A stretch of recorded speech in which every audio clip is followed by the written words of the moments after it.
Bienvenue dans ce nouvel épisode de notre podcast dédié aux légendes du cyclisme. Aujourd'hui, nous allons vous parler de Marco Pantani, un coureur cycliste italien qui a marqué l'histoire de ce sport.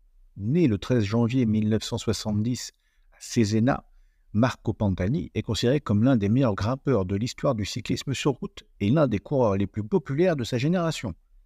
Il a notamment remporté un Tour de France et un Tour d'Italie. Sa carrière a atteint son apogée en 1998 lorsqu'il a réalisé l'exploit de remporter successivement le Tour d'Italie et le Tour de France.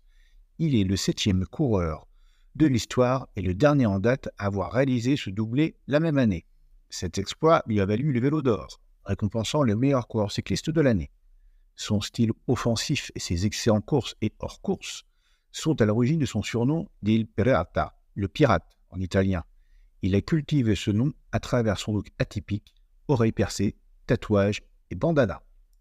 Il était également surnommé El Infantino, le nom de Dumbo en italien, en raison de ses oreilles décollées. Malheureusement, la carrière de Marco Pantani a connu un grave revers en 1999.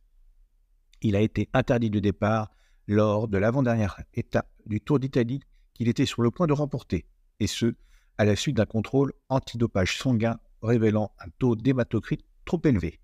Cet épisode a précipité la fin de sa carrière. En février 2004, Marco Pantani a été retrouvé mort dans une chambre d'hôtel de Rimini, dans laquelle il s'était cloîtré depuis plusieurs jours. Selon les conclusions des 2 enquêtes menées sur cette affaire, son décès serait dû à l'association combinée d'une dose trop forte d'antidépresseurs et de cocaïne. Des doutes subsistent cependant quant aux circonstances exactes de sa mort. Marco Pantani restera jamais une légende du cyclisme, un coureur talentueux et atypique qui a marqué les esprits par son style offensif et sa personnalité hors du commun. À bientôt sur Bonjour Vélo.